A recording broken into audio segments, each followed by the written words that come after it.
Oh, Mal, absolute superstar. One of the greatest all-rounders in Test match history. The first man to 10,000 runs. The original Indian little master. Of course, I'm talking about Sunil Gavaskar. Sonny, thanks a lot for joining us.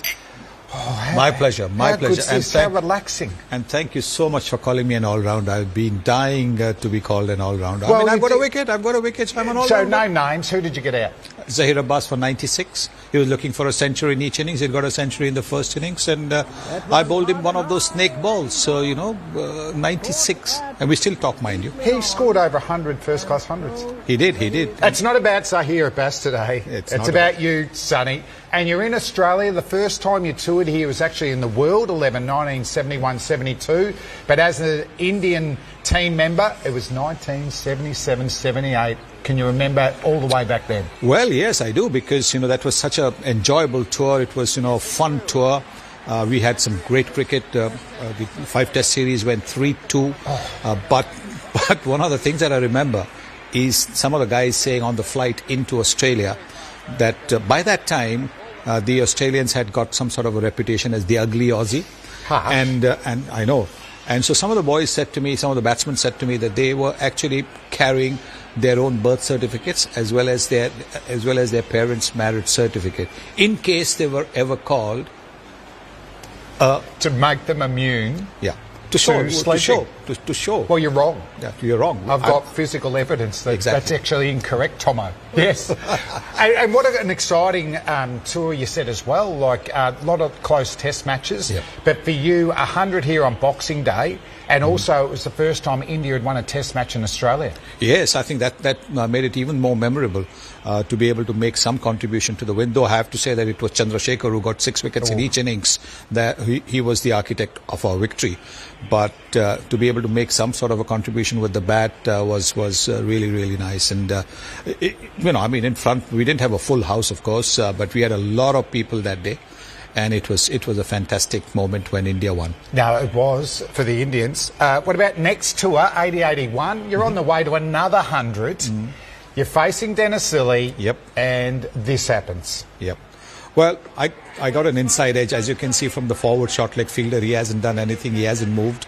But here I am walking Dennis seems encouraging. Yeah, Dennis is telling me it hit you there, and I'm trying to say that no, it didn't. And now you see, I've asked Chetan to walk off with me. But the whole thing is that the misconception is that I was upset at the LBW decision. Yes, it was upsetting, but the walk-off happened only because as I had gone past Chetan on the way to the change room, the Australians gave me a spray. They told me to get lost. To not stay here. Well, not in so many words.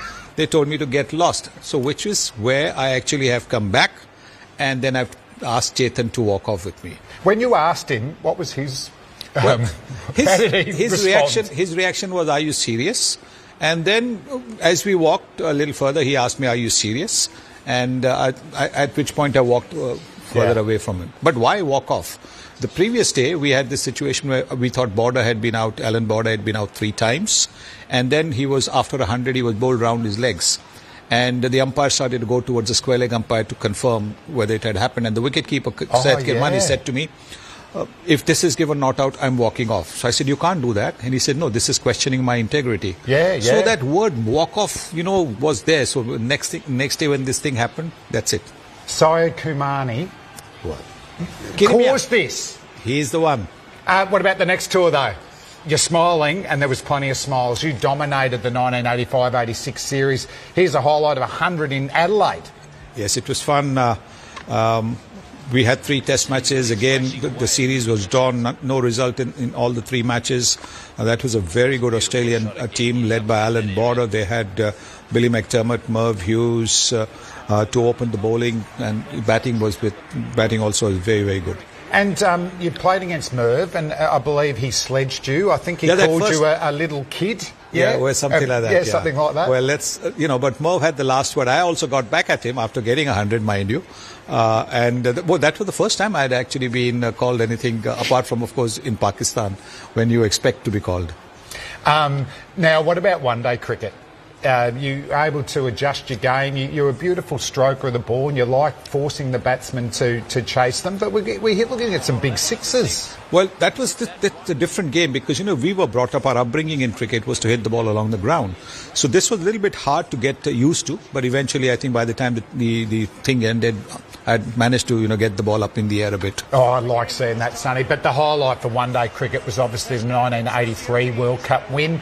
A bit like the Aussies 4 years later, you weren't the favourites, but on final day, you dominated. What about the memories there? Absolutely, fantastic. And now when the ball hits holding and ricochets off, I was at gully backward point and I got the ball, put it in my pocket, the ball is still with me, the ball, and ran towards the Lord's dressing room. I tell you what, even Usain Bolt wouldn't have been able to catch up with me.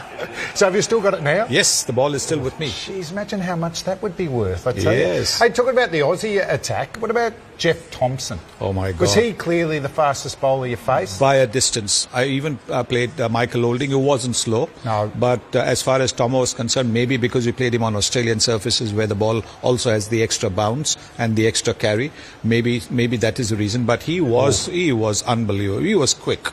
And what about some other highlights as a team? The 1985 championship here in Australia, you guys won it. And the celebrations, is that Ravi Shastri driving? Yes, but he had never driven an automatic gear car before, so I had actually to show him how to press it and put it in gear.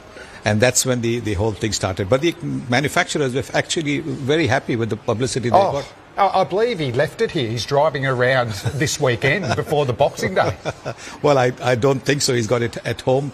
But what they need to do is to make sure that they get onto the front foot a little bit more to make sure that they drive the Australians. I like that pun. And guess what? You've won World Cups. You faced Tomo. You've won 34 Test hundreds, but nothing's as big as this. What about the BCF gift card? Oh, thank you. Boating, camping, fishing. What about this, Sonny? This is terrific. True highlight. Absolutely. This is going to be one of my favourites of this particular trip. Mal, what a legend. Back to you.